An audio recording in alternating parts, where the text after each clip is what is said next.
ప్రభునందు అత్యంత ప్రియులైనటువంటి మా ప్రియులందరికీ ప్రభువునామమున మీకు మా శుభావందనాలు తెలియజేస్తున్నాం. ఇది కూడా మన పరిశుద్ధ గ్రంథం బైబిల్లో నుండి ప్రసంగి గ్రంథము 7:8 వచనాన్ని ఆధారం చేసుకొని కార్యారంభం కంటే కార్యాంతము మేలని ఈ భాగాన్ని అనుసరించి మత్తయి సువార్త 5వ అధ్యాయంలో నుండి కొన్ని విషయాలు మనం చూస్తూ ఉన్నాం. దేవుని బిడ్డలారా, ఈ రోజు కూడా మత్తయి సువార్త 5వ అధ్యాయము 14వ వచనం, మీరు లోకమునకు వెలుగై ఉన్నారు, కొండ మీద నుండి పట్టణము మరుగై ఉండని. అది గమనించండి, మీరు లోకమునకు వెలుగై ఉన్న మీరు అన్నాడు. ఇంతకుముందు కూడా మనం చూసిన మీరు అనంటే ఎవరు? మత్తయి సువార్త 5:1 ప్రకారం ఆయన శిష్యులు ఆయన వద్దకు వచ్చారు. ఎవరైతే ఆయన శిష్యులుగా ఉన్నారో, ఆయన బిడ్డలుగా ఉన్నారో వారు లోకమునకు వెలుగంట. అంటే ఒక ప్రాంతానికి కాదు, లోకానికి. ఈ భాగాన్ని మనం అనుసరించి చూస్తే ఈరోజు ప్రపంచములో ఉన్న ప్రతి ఒక్క వ్యక్తికి ఎవరు అనంటే వెలుగు కావాలి. నాకు వెలుగు అవసరం లేదు అనేటువంటి వారు ఎవరు ఉండరు. వెలుగు అనేది అందరికి అవసరమైంది, వెలుగు అందరికి ముఖ్యమైంది. వెలుగులోనే పనులు చేసుకోవాలన్నా వెలుగు వెలుగు వెలుగు. కాబట్టి మీరు లోకమునకు వెలుగంట. ఎవరండి వెలుగు అనంటే? మీరు అనంటే ఎవరైతే ఆయన ఎద్దకు వచ్చినారో వారిని వెలుగు సంబంధులుగా చేసినాడు. ఇంకొక విషయం ఏంటంటే, దేవుని బిడ్డలారా, ప్రపంచానికి కావలసింది వెలుగు. ఇంతకుముందు కూడా నేను గుర్తు చేస్తూ వచ్చినాను. 13వ వచనంలో మీరు లోకమునకు ఉప్పు అన్నారు. ఉప్పు ప్రపంచానికి కావాల్సిందే, వెలుగు కూడా ప్రపంచానికి కావలసిన విషయమేనని మనము ఎరగవలసిన వారంగా ఉంటున్నాం. ప్రపంచానికి ఏం కావాలా? వెలుగు కావలసిందే, వెలుగు కావాల్సిందే. అందుకనే వెలుగు, మీరు వెలుగు అన్నాడు. ఎవరు వెలుగు అంటే మొట్టమొదటిగా వీరికంటే ముందు దేవుడే వెలుగు అని రాయబడి ఉంది. యోహాను సువార్త 8వ అధ్యాయము 12వ వచనము, మరలా యేసు, నేను లోకమునకు వెలుగు, నన్ను వెంబడించువాడు చీకటిలో నడవక జీవపు వెలుగు కలిగి ఉండని మీతో చెప్తున్నాను. గమనించండి, నేను లోకమునకు వెలుగు అన్నాడు. కాబట్టి ఎవరు అనంటే మన ప్రభు అయిన యేసుక్రీస్తు వారు, లేక దేవుడు. ఆయన లోకానికి వెలుగు. ఇప్పుడు ఆయన వెంబడించే వాళ్ళు ఏమైనారంటే, నన్ను వెంబడించువాడు చీకటిలో అంటే పాపములో నడవక జీవపు వెలుగు. వెలుగు ఏం చూపిస్తుందంటే జీవాన్ని చూపిస్తుంది, నిత్య జీవాన్ని చూపిస్తూ ఉంది. నిత్య జీవాన్ని. ఒకప్పుడు ఎక్కడున్నారు వీళ్ళు? చీకటిలో అంటే పాపములో ఉన్నారు, పాపంలో ఉన్నారు, లేక లోకములో ఉన్నారు. అలాంటి వారిని దేవుడు పిలిచి ఆ వెలుగు ద్వారా వీరు కూడా వెలిగించబడ్డారు. యోహాను సువార్త 1వ అధ్యాయము 4వ వచనము, ఆయనలో జీవముండెను, ఆ జీవము మనుషులకు వెలుగై ఉండెను. గమనించండి, ఆయనలో అంటే జీవము ఏం చూపిస్తుంది? వెలుగంటే జీవాన్ని చూపిస్తుంది, నిత్య జీవాన్ని చూపిస్తుంది. ఆయనలో అంటే ప్రభు అయిన యేసుక్రీస్తు వారిలో జీవమున్నది. ఈ రోజు మానవుడు ఏ విధంగా వచ్చినాడు అనంటే, ఆది కాండము మనం చూస్తే నేల మట్టితో నరుని నిర్మించి వారి నాసికారంధములో జీవవాయువును ఊదగా నరుడు జీవాత్మ అయినాడు. అందుకనే సామెతల గ్రంథంలో నరుని ఆత్మ యెహోవా పెట్టిన దీపము అని ఉంది. నరుని ఆత్మ. కాబట్టి వెలుగు ఏం చూపిస్తుంటే ఆత్మకు ఉంటుంది. వెలుగు ఏం చూపిస్తుంటే నిత్య జీవాన్ని చూపిస్తుంది.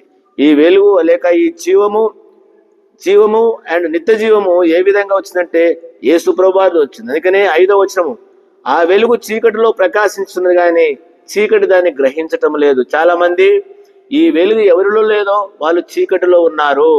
అందుకనే మీరు లోకానికి వెలుగు. వెలుగు అందరికి అవసరం. వెలుగు ఏంటంటే మొదటిదిగా జీవము లేక నిత్య జీవం చూపిస్తుంది, నిత్య జీవాన్ని చూపిస్తుంది. అంటే యేసు ప్రభువారు లేటువంటి వారు, జీవము లేటువంటి వారు, నిత్య జీవము లేదు. వాళ్ళు చీకటిలో ఉన్నారు అంటే పాపములో ఉన్నారు. చీకటి అంధకార శక్తులను చూపిస్తుంది. వాని చీకటి బిలములోని కంటే నరకాన్ని చూపిస్తుంది. నరకములో చీకటి కటిక బిలము చూపిస్తుంది. అందుకనే చీకటి నరకానికి గుర్తు, వెలుగు దేవునికి, నిత్య జీవానికి, దేవుని రాజ్యానికి గుర్తు. అందుకనే దేవుని యొక్క రాజ్యము వెలుగుతో కూడింది. అక్కడ చీకటి ఉండదు, అక్కడ రాత్రింబగళ్ళు ఉండవు. ఎప్పుడు వెలుగు రాజ్యం, యుగ యుగాలు వెలిగేటువంటి రాజ్యము పరలోక రాజ్యం. అందుకనే వెలుగు వెలుగు. కాబట్టి దేవుని బిడ్డలారా, మీరు లోకానికంటే యేసు ప్రభువారు ఏ విధంగానైతే లోకానికి వెలుగో, యేసు ప్రభువారి నమ్మినటువంటి శిష్యులు లోకానికి వెలుగు, లేక ఆయన ద్వారా ప్రభుని నమ్మేటువంటి దేవుని బిడ్డలు, దేవుని దాసులు కావచ్చు, వారందరూ కూడా లోకానికి, ప్రపంచానికి వెలుగైనటువంటి వారు. అందుకనే యోహాను సువార్త 1:4 ఆయనలో జీవముండను, ఆ జీవం మనుషులకు వెలుగై ఉండను అంట. వెలుగై ఉన్నది. 9వ వచనం, నిజమైన వెలుగు ఉండను, అది లోకంలోనికి వచ్చి ప్రతి మనుషుణ్ణి వెలిగించుచున్నది. లోకం ఆయన మూలంగా కలిగని గాని లోకం ఆయన ఏం చేయట తెలుసుకోలేదు. కాబట్టి వెలుగు ఆయన ద్వారా వెలిగించబడిన జీవితం. వీళ్ళు ఒకప్పుడు చీకట్లో ఉన్నారు శిష్యులు, ఆయన దగ్గరికి వచ్చారు, వెలిగించబడ్డారు. ఇప్పుడు వాళ్ళు వెలుగైనారు. దేవుని బిడ్డలు గమనించండి, యేసు ప్రభు వారి యొక్క శిష్యులు 12 మంది ఈరోజు ప్రపంచానికి వెలుగు అంటే అందరు కనబడేటువంటి వారు, వెలుగు సంబంధులు అని అంట. చాలా విషయాలు ఉన్నాయండి వెలుగును గురించి, చెప్పలేము ఇప్పుడు వెలుగు గురించి. అందుకనే ఆయన శిష్యులు ఈరోజు ప్రపంచానికి వెలుగైనటువంటి వారుగా ఉన్నారు. అంతేకాదు ఆయన బిడ్డలు కూడా ఎలాంటి వాళ్ళంటే వెలుగుగా ఉన్నటువంటి వారు, వెలుగుగా ఉన్నటువంటి వారుగా ఉంటున్నారు. గమనించండి, ఫిలిప్పీ పత్రిక 2వ అధ్యాయము, ఫిలిప్పీ రాసిన పత్రికలో దేవుని దాసుడు పౌలు కూడా ఈ విషయాలు చెప్తా ఉంటాడు. ఫిలిప్పీ 2వ అధ్యాయము 2:14 గమనించండి. 2:14 మీరు అంటాడు, అంటే దేవుని యొక్క ప్రజలు, మీరు మూర్ఖమైన ఒక్క జనం మధ్య నిరపరాధులను, నిష్కలంకులను, అనిందులై దేవుని కుమారులు ఉన్నట్లు సనుగులను, సంశయములు మాని సమస్త కార్యములను చేయుడి.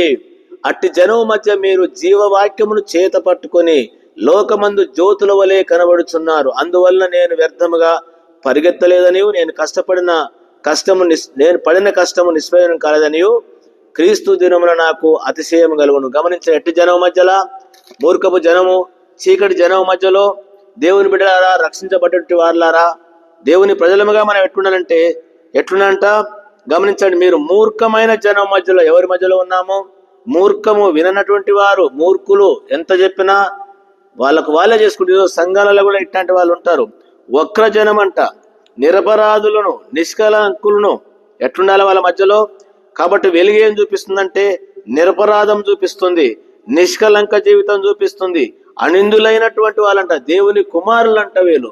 అంటే ఎవరు? అందుకనే ఎఫెసీ పత్రికలో కూడా పౌలు గారు ఒక మాట అంటాడు. ఎఫెసీ పత్రికలో పౌలు కూడా ఈ మాట చెప్తా ఉంటాడు. గమనించండి, ఎఫెసీ పత్రిక వెలుగు ఫలము అంటాడు. కాబట్టి వెలుగు ఫలము సమస్త విధములైనటువంటి మంచితనము అని రాయబడింది. కాబట్టి దేవుని బిడ్డలుగా వెలుగు ఫలము ఏమిటి అనంటే సమస్త విధమైనటువంటి మంచితనము. ఇది మనం గమనించవలసినటువంటి వారముగా ఉంటున్నాం. గమనించవలసిన 5వ అధ్యాయము 8వ వచనం. 8 నేను చదువుతున్నాను, గమనించండి. మీరు పూర్వమందు చీకటి ఉంటుంది, ఇప్పుడైతే ప్రభునందు వెలుగై ఉన్నారు. వెలుగు ఫలము సమస్త విధములైన మంచితనము, నీతి సత్యమును. నీతి సత్యం ఏంటిది? వెలుగు ఫలము నిత్య జీవము, నిష్కలంకమైన జీవితం, అనింద్యమైనటువంటి జీవితం. ఇక్కడ ఏమంటాడు? నీతి సత్యం. ఇవన్నీ వెలుగుకు సంబంధించినవి, ఇవన్నీ దేవుని రాజ్యానికి సంబంధించినవి, వెలుగు జీవితం సంబంధించిన విషయం. కాబట్టి ఈ మాటలు ఉంటే మనము ఏం కావాలా? మీరు లోకమునకు వెలుగు. వెలుగు కొండ మీద ఉండు పట్టణము మరుగై ఉండలేదు. ప్రియ దేవుని బిడ్డలారా, రక్షించబడినటువంటి వారులారా, నీవు మరుగై ఉండలేవు కదా. దేవుని బిడ్డలు ఎక్కడైనా మరుగై ఉంటారా? పక్కోనికే తెలియదు వీడు క్రైస్తవుడు అని చెప్పేసి. మందిరానికి వచ్చినప్పుడు ఏదో చెప్తా ఉండడం, దేవుని బిడ్డలు మనం చక్కగా చేస్తాం, కానీ బయట మీరు లోకంలోనంట, సంఘంలోనే కాదు. చాలా మంది సంఘంలోనే క్రైస్తవులు అని తెలుసు, బయటికి పోతే, ఒక ఆఫీసుకు పోతే నిన్ను ఎవడన్నా క్రైస్తవు అని చెప్పగలరా? నిన్ను దేవుని బిడ్డ అని చెప్పగలరా? ఉందా నీకు ఆ సాక్ష్యము? చెప్పగలమా? అక్కడొక పేరు, ఇక్కడొక పేరు. వీడికి రాగానే నేను క్రైస్తవుని, నేను పరిచారకుని, నేను సేవకుని, నేను ఇది, నేను అది అని చెప్తా ఉంటావు. మరి బయటికి వెళితే నీ ఆఫీసులో ఎట్లా ఉన్నావు, అంగట్లో ఎట్లా ఉన్నావు, నువ్వు పనిచేసే కాడ ఎక్కడ ఉన్నావు, నీ వీధులు ఎట్లా ఉన్నావు, నీ ప్రజల మధ్య ఎట్లున్నాము? లోకానికంటే సంఘం వరకేనా, లోకంలోనా? కాబట్టి ఈరోజు ఈ మాట్లాడేటువంటి నీవు లోకములోనా లేక సంఘంలో ఉంటున్నావా? సంఘం వరకే దేవుని బిడ్డలమని చెప్పుకుంటూ ఉంటాం, బయటికి పోతే కనబడదు. ఒక ఆఫీసుకు పోయి పలానా ఆయన ఏడున్నాడయ్యా అంటే, ఏమో సార్ మాకు తెలియదు అన్నారు. ఎందుకు అని అంటే అక్కడ ఒక పేరు, ఇక్కడ ఒక పేరు. ఇక్కడికి వచ్చినేమో ఏం బైబుల్, ఏం ప్రార్థన, ఏం బోధలు, ఏం పాటలు, ఏం పరిచర్య. బయటికి వెళితే నోరు మూసుకొని కూర్చోవడం, దేవుని బిడ్డలు అనే సంగతే మర్చిపోతాం. అందుకనే వెలుగు ఎప్పుడు కూడా వెలుగుగానే ఉంటుంది.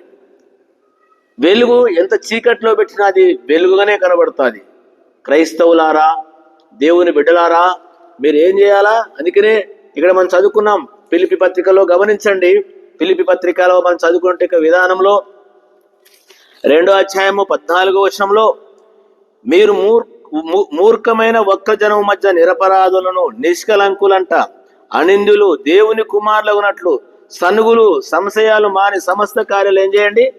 చక్కగా చేయండి. అట్టి జనం మధ్య మీరు జీవవాక్యమును చేతబట్టుకొని లోకమందు అంట. ఏ ఊరిలో దైవజనుడు భక్త్ సింగ్ గారు ఒక్కరు రక్షించబడితే ఈరోజు ప్రపంచమంతా కూడా వెలుగు కనబడతా ఉంది. ఇట్లా భక్తులు బిలిగ్రేం గారు కావచ్చు, ఓసన్న గారు కావచ్చు, అనేక దైవులు సాధు సుందర్ సింగ్ గారు కావచ్చు, ఇంకా ఎట్లాంటి ఎంతో మంది ఆది అపోస్తులు కావచ్చు, మన కాలం టెక్క భక్తులు, దైవజనులు, దేవుని బిడ్డలు ప్రపంచానికి వారు వెలుగునుగా ఉన్నారు, సాక్ష్యంగా ఉన్నారు.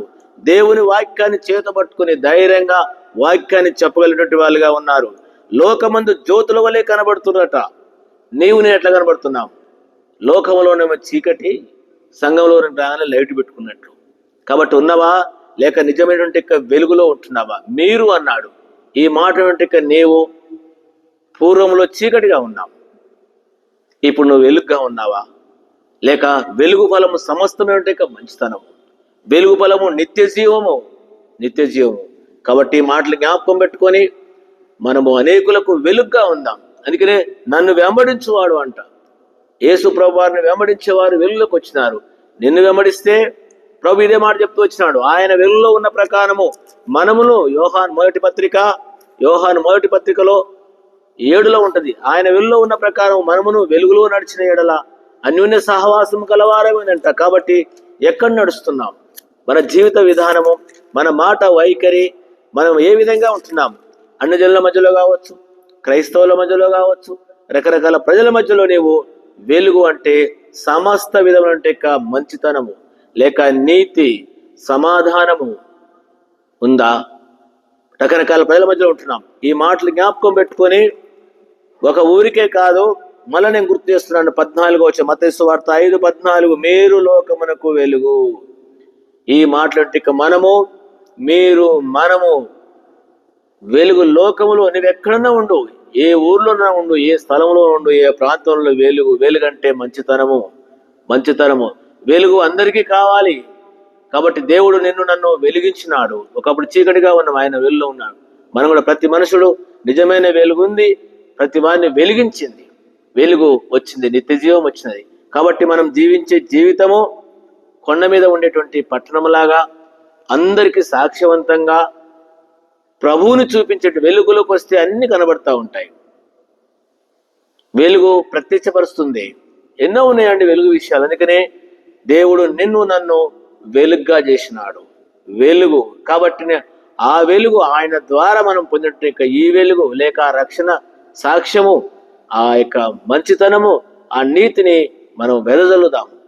మన యొక్క స్థలాలలో, మన ప్రాంతాలలో, మన సంఘాలలో ఎక్కడున్నామో అక్కడ నీ వెలుగు ప్రచురింపజేసేదిగా ఉందాం. ఆ విధంగా ఉండుటకు ప్రభువు నీకు నాకు సాయం చేస్తాడు, చేసిన దేవుడు. కాబట్టి ఈ మాటలు జ్ఞాపకం పెట్టుకొని మీరు లోకములో, ఒక సంఘంలోనే కాదు, లోకములో నీవు ఎక్కడ ఉన్నా, నేనెక్కడ ఉన్నా కూడా మనము వెలుగైనటువంటి వారంగానే ఆ వెలుగును గురించి మనము ప్రకటించే వారంగా ఉందాం. ఆ విధంగా ప్రభు మనలకు సహాయపడను గాక ప్రార్థన చేస్తాం. ప్రియ తండ్రి, బాగా దీవించి మేము లోకానికి వెలుగు. అట్లా మేము ఎక్కడ ఉన్నా, ఏ స్థలంలో ఉన్నా, ఏ ప్రాంతంలో ఉన్నా వెలుగు. మీరు లోకానికి వెలుగు, వెలిగించబడ్డ బిడ్డలు అట్లా ఉన్నారు భక్తులందరూ. ఈ చివరి అంటే మేము కూడా ఆ విధంగా ఉండడానికి, మా ప్రియులు ఆ విధంగా ఉండడానికి మాకు సహాయపడమని యేసు ప్రభు నామమున ప్రార్థించి వేడుకుంటున్నాను తండ్రి. ఆమేన్. తండ్రి దేవుని యొక్క ప్రేమ, మన ప్రభువైన యేసుక్రీస్తు కృప, పరిశుద్ధాత్మ సహవాసం చేయని మనందరికి తోడై ఉండును గాక. ఆమేన్. Praise lord.